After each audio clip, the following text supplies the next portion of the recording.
হাওড়া শিয়ালদা এয়ারপোর্টের পর এবার কলকাতা স্টেশনও ঝুঁকতে চলেছে মেট্রোয়। করুণাময়ী থেকে কলকাতা স্টেশন পর্যন্ত নতুন মেট্রো রুট চালু করতে চাইছে রেল মন্ত্রক।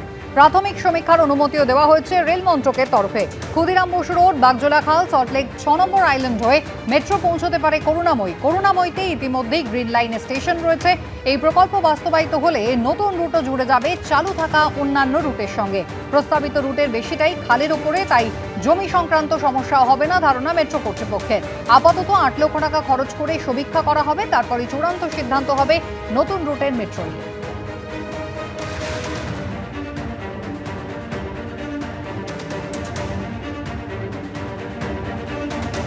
হাওড়া শিয়ালদা এয়ারপোর্টের পর তাহলে এবার কলকাতা স্টেশনও কি মেট্রোতে জুড়তে চলেছে? করুণাময়ী থেকে কলকাতা স্টেশন পর্যন্ত নতুন মেট্রো রুট চালু করতে চাইছে রেল মন্ত্রক, তার জন্য শুরু হবে সমীক্ষা।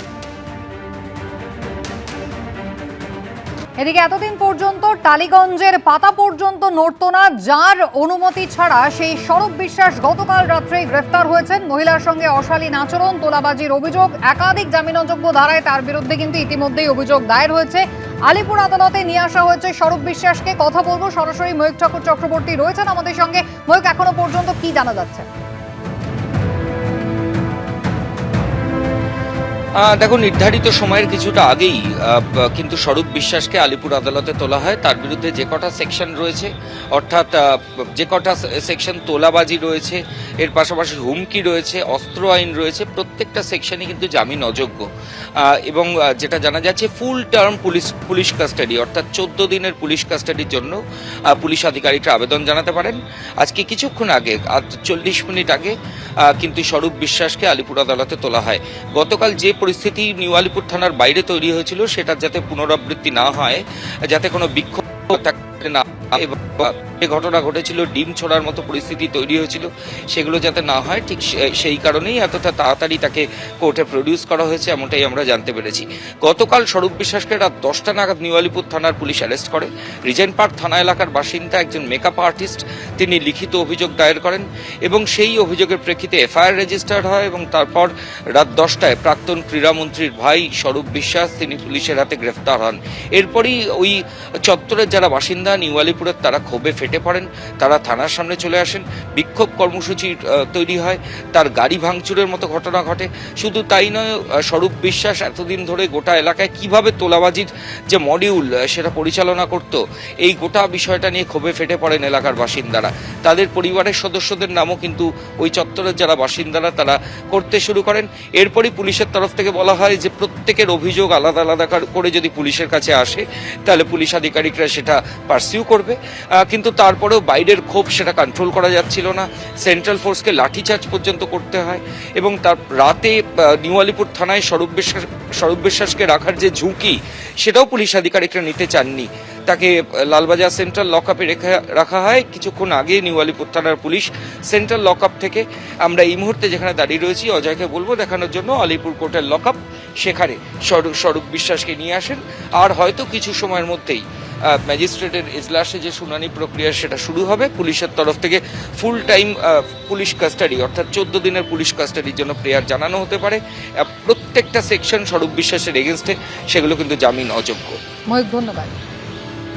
তৃণমূল কংগ্রেসের প্রাক্তন বিধায়ক অভিনেতা সোহম চক্রবর্তীর বিরুদ্ধে প্রতারণার অভিযোগ। 1 কোটি 5 লক্ষ টাকা নিয়েছিলেন কিন্তু কাজ করেননি, এমনটাই অভিযোগে চারুমার্কেট থানায় অভিযোগ দায়ের হয়েছে।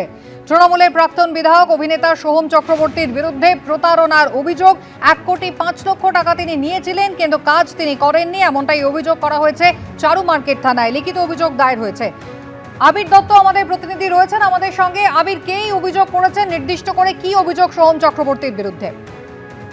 দেখো, যেটা জানা যাচ্ছে যে এই যে অভিযোগকারী, তার নাম কৌশিক কর্মকার, এবং তিনি যে অভিযোগ করেছেন, তার অভিযোগের ভিত্তিতে ইতিমধ্যে এফআইআর করা হয়েছে। 1 কোটি 5 লক্ষ টাকা নেওয়া হয়েছে সিনেমা করার নামে, কিন্তু সোহম চক্রবর্তী এবং তার কোম্পানি সেই সিনেমা করেননি, এমনটাই অভিযোগ। এবং সেই লিখিত অভিযোগের ভিত্তিতে চারুমার্কেট থানাতে কিন্তু নন বেলেবল সেকশন, অর্থাৎ জামিন অযোগ্য ধারাতেও মামলা রুজু করা হয়েছে। এবং এই যে লিখিত অভিযোগ দেওয়া হয়েছে 19 তারিখে, এবং সেই পরিপ্রেক্ষিতে এই যে অভিযোগ, মূলত যেটা বলা হচ্ছে যে সোহম চক্রবর্তী, তার সঙ্গে ক্রিমিনাল কনস্পিরেসির মধ্যে তিনি রয়েছেন এবং এই যে প্রতিশ্রুতি দেওয়া হয়েছিল সেই প্রতিশ্রুতি রক্ষা করা হয়নি, অথচ টাকার বিনিময়ে সেই প্রতিশ্রুতি দেওয়া হয়েছিল এবং 1,05,00,000 টাকা নেওয়া হয়, কিন্তু টাকা নিলেও যে সিনেমা করার কথা ছিল সেটা করা হয়নি এবং তার বিরুদ্ধে এই লিখিত অভিযোগের ভিত্তিতে এফআইআর করা হয়েছে এবং যেটা জানা যাচ্ছে বিএনএস 61 ক্লজ 2, 316 ক্লজ 5, 318 ক্লজ 4 এছাড়াও একাধিক ধারায় মামলা রুজু করা হয়েছে, এমনটাই পুলিশ সূত্রে খবর। আবির, ধন্যবাদ।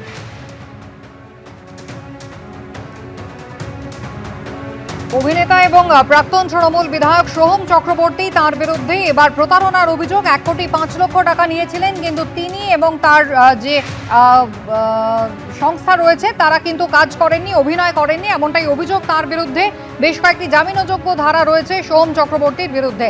চারু মার্কেট থানায় ইতিমধ্যেই এফআইআর দায়ের হয়েছে। তৃণমূল কংগ্রেসের প্রাক্তন বিধায়ক এবং অভিনেতা সোহম চক্রবর্তী, তার বিরুদ্ধে আর্থিক প্রতারণার অভিযোগ। তিনি টাকা নিয়েছিলেন, অথচ তার বিনিময়ে তিনি অভিনয় করেননি, এমনটাই তার বিরুদ্ধে অভিযোগ। চারু মার্কেট থানায় ইতিমধ্যেই অভিযোগ দায়ের হয়েছে, জামিনযোগ্য ধারাও দেওয়া হয়েছে সোহম চক্রবর্তীর বিরুদ্ধে।